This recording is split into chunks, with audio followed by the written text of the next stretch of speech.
ఆ ఓడలో కొందరు అనగా 8 మంది నీటి ద్వారా రక్షణ పొందిరి. దానికి సాదృశ్యమైన బాప్తిసము ఇప్పుడు మిమ్మల్ని రక్షించుచున్నది. అదేదనగా శరీర మాలిన్యము తీసివేయట కాదు, కానీ యేసుక్రీస్తు పునరుత్థాన మూలముగా దేవుని విషయము నిర్మలమైన మనస్సాక్షినిచ్చు ప్రత్యుత్తరమే. అంటే నిర్మలమైన మనస్సాక్షినిచ్చే ప్రత్యుత్తరమే యేసుక్రీస్తు వారి పునరుత్థాన మూలముగా. ఇన్ని ఉన్నాయి బాప్తిసం ఎందుకు తీసుకోవాలంటే కారణాలు.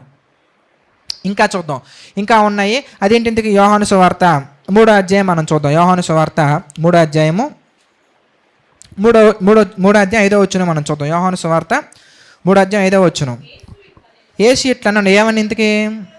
ఒకడు నీటి మూలముగాను ఆత్మ మూలముగాను జన్మించితేనే కానీ దేవుని రాజ్యములో ప్రవేశింపరని నీతో నిశ్చయముగా చెప్పుచున్నాను.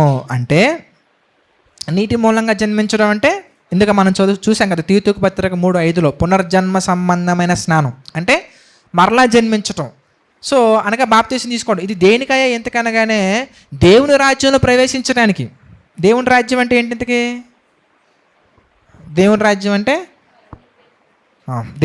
ఏంటో చూద్దాం. మత్తయి సువార్త 4వ అధ్యాయం.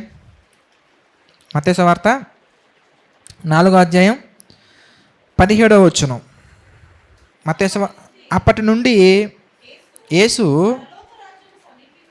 పరలోక రాజ్యం సమీపించున్నది కనుక మారు మనసు పొందురని చెప్పుచు ప్రకటింప మొదలుపెట్టాను. ఇదే సందర్భం మత్తయి సువార్త 4వ అధ్యాయం 17లో. అంటే పరలోక రాజ్యం సమీపించున్నదని ఈ సందర్భమే మనకి మార్కు సువార్త 1వ అధ్యాయంలో 14వ వచనంలో మనకు కనబడుతుందండి. 14వ వచనం. యోహాను చెరపట్టబడిన తర్వాత యేసు ప్రభువారు అన్నారు, కాలము సంపూర్ణమై ఉన్నది, దేవుని రాజ్యము సమీపించి ఉన్నది, మారు మనసు పొంది సువార్త నమ్ముడని చెప్పుచు దేవుని సువార్త ప్రకటించుచు గలిలయకు వచ్చును. అంటే ఈ రెండు సందర్భాలను బట్టి మనం ఏం డిక్లేర్ చేయొచ్చు? ఇంతకీ పరలోక రాజ్యం అన్నా దేవుని రాజ్యం అన్నా ఒక్కటే. అదే కదా మనకుంది. కావాలంటే చూడండి, మార్కు సువార్త 1:14-15లో ఏమనుంది? దేవుని రాజ్యము సమీపించి ఉన్నదని ఉంది.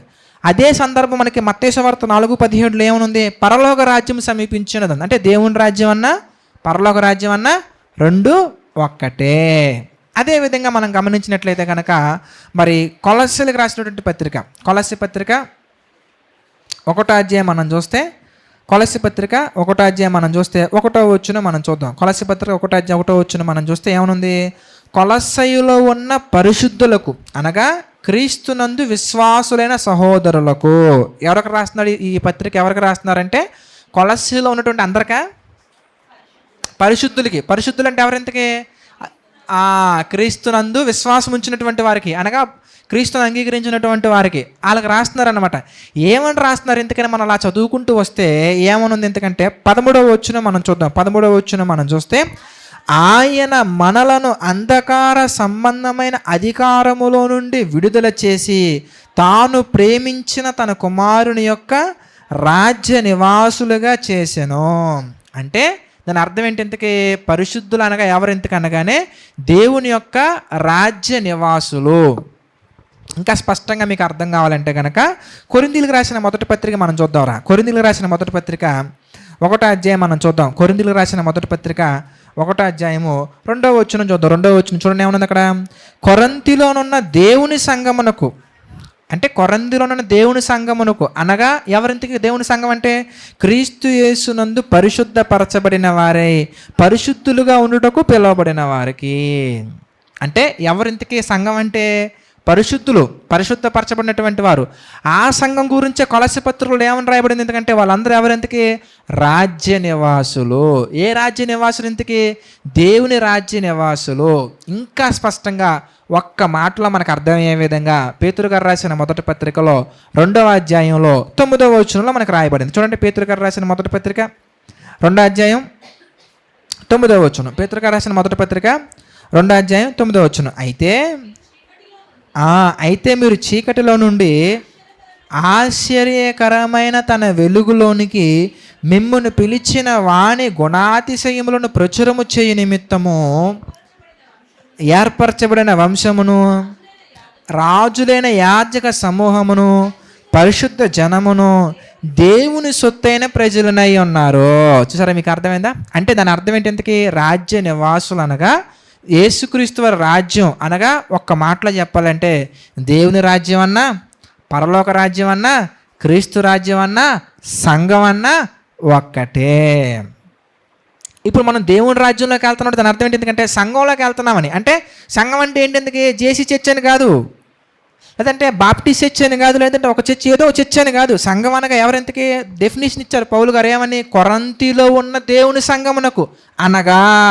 అంటే ఎవరెంతకి? క్రీస్తు యేసునందు పరిశుద్ధపరచబడిన వారే పరిశుద్ధులుగా ఉండుటకు పిలువబడిన వారు. సంఘం అంటే మీనింగ్ ఏంటి? దాని అర్థం సంఘం అనగా ఎవరైతే క్రీస్తులోనికి వచ్చి పరిశుద్ధపరచబడ్డారో అనగా పాపాలను కడిగి వేసుకున్నారో అనగా పాప క్షమాపణ నిమిత్తం, మారు మనసు పొంది పాప క్షమాపణ నిమిత్తం ఎవరైతే బాప్తిసం పొందారో వాళ్ళు సంఘం. మీకు అర్థమవుతుందా? అంటే మన సంఘంలో ప్రవేశించాలంటే ఏం చేయాలంట? బాప్తిసం తీసుకోవాలని చెప్తున్నారు. మీకు 4 గోడల మధ్యలో ఉన్న సంఘం గురించి దేవుడు చెప్పట్లా. మీకు అర్థమైందా? సంఘం అనగా ఎవరెందుకంటే పరిశుద్ధపరచబడినటువంటి వాళ్ళే సంఘం. వాళ్ళిద్దరున్నని, ముగ్గురున్నని, 40 మంది ఉన్నని, 70 మంది ఉన్నని, వాళ్ళు ఎక్కడుంటే అదే సంఘం. మీకు స్పష్టత వచ్చిందా? ఇప్పుడు మన సంఘంలోకి వెళ్ళాలంటే ఏంటంటే ఏం చేయాలంటే ఎందుకనగానే బాప్తిసం తీసుకోవాలి. సో ఏంటి ఒకసారి రీజన్స్ ఒకసారి చూద్దామా? ఎందుకో? పాపక్షమాపణ నిమిత్తం, తర్వాత పాపాలను కడిగి వేసుకోవడానికి, తర్వాత పరిశుద్ధాత్మ అనే వరాన్ని పొందుకోవడానికి, తర్వాత నూతన స్వభావాన్ని పొందుకోవడానికి, తర్వాత రక్షింపబడటానికి, తర్వాత నిర్మల మనస్సాక్షి ఇచ్చి ప్రత్యుత్తరానికి, తర్వాత దేవుని రాజ్యంలో ప్రవేశించడానికి. నీకు అర్థమవుతున్నాయా? ఇన్ని ఉన్నాయి కారణాలు. మనం ఇవన్నీ పక్కన పెట్టి ఏం చేస్తాం? ఇంతకీ పెళ్ళికి, పేరంటానికి, తర్వాత మెంబర్షిప్, చర్చ్ మెంబర్షిప్ కోసం తీసుకుంటున్నారు. ఇది మరీ దారుణం. ఓకే, ఇంకా కొన్ని ఉన్నాయి, కొన్ని క్లోజ్ చేసేసుకుందాం. ఇంకోటి ఏంటి? ఎందుకంటే మత్తయి సువార్త 28వ అధ్యాయంలో 20వ వచనం మనం చూద్దాం. మత్తయి సువార్త 28:20. మత్తయి సువార్త 28:20 ఆఖరిగా ఒకటి చూద్దాం. ఇంకా మీకు ఇంకొకవేళ కనిపించినా కానీ వీటిలోనే కలిసిపోయి ఉంటాయి. చూద్దాం. మత్తయి సువార్త 28:20 చదవని ఏమన్నా? ఎందుకే?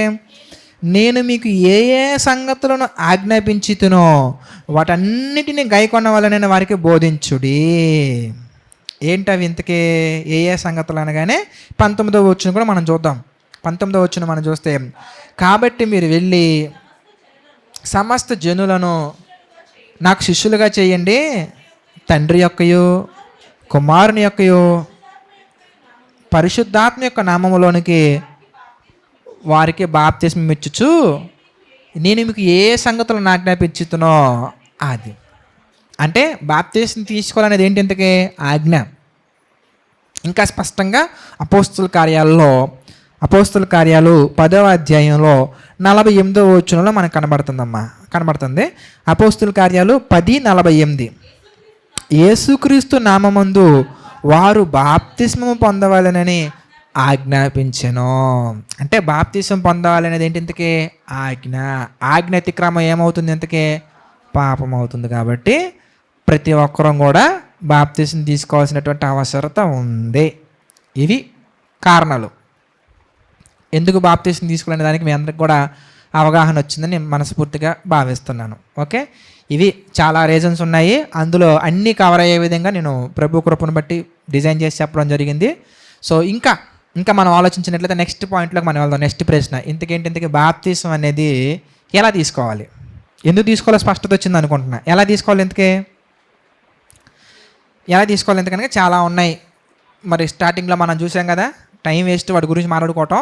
కానీ ఉన్న సందర్భం వచ్చింది కాబట్టి సరదాగా మాట్లాడుకుంటే వాటి గురించి ఏంటి, జెండా కింద నుంచి వెళ్ళాలనే వాళ్ళు కొంతమంది, తర్వాత కాళ్ళు అన్ని కడగాలనే వాళ్ళు కొంతమంది, తర్వాత బట్టలు తీయాలనే వాళ్ళు కొంతమంది, తర్వాత అనేక రకాలు, తర్వాత చిలకరిస్తారు అదొకటే, అలా చాలా ఉన్నాయి, నెంబర్ ఆఫ్ థింగ్స్ ఉన్నాయి. కానీ దేవుడు ఏం చెప్పారు? ఇంతకీ బాప్తిసం ఎలా తీసుకోవాలి?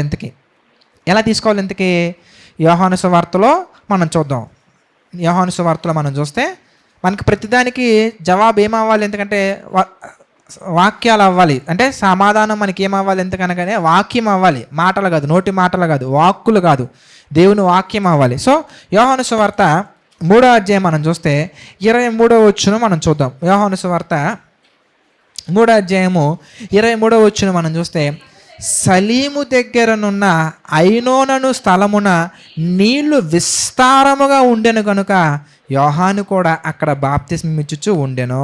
జనులు వచ్చి బాప్తిస్మం పొందిరి. అంటే ఎక్కడ ఇవ్వాలి బాప్తిస్మం? ఇంతకీ నీళ్ళు ఎక్కడైతే విస్తారంగా ఉంటాయో విస్తారంగా ఉన్న దగ్గర ఇవ్వాలి. వాటర్ స్కేర్సిటీ ఉంది కదా అని చెప్పేసి మనం గ్లాసులో వాటర్ తెచ్చుకొని ఆ వాటర్ నెత్తి మీద చల్లేసి ఇదిగో బాప్తిస్మం అని చెప్పకూడదు. నీళ్ళు ఎక్కడ విస్తారంగా ఉన్నాయో అక్కడికి మనం వెళ్ళాలి. లేదా నీళ్ళు విస్తారంగా ఉన్నటువంటి ప్లేస్ని మనం చూడాలి. అది మనం చూడాలి. అది చూడకుండా మనం వాటర్ ఒక చిన్న గ్లాసులో తీసుకొని వచ్చి ఇలా చల్లి ఇది బాప్తిస్మం అని చెప్పడం కరెక్ట్ కాదు. ఇంకా డీటెయిల్గా మనం చూస్తే కనుక ఇంకా డీటెయిల్గా అపోస్తుల కార్యాల్లో ఒక సందర్భం మనం చూద్దాం. అపోస్తుల కార్యాలు 8వ అధ్యాయం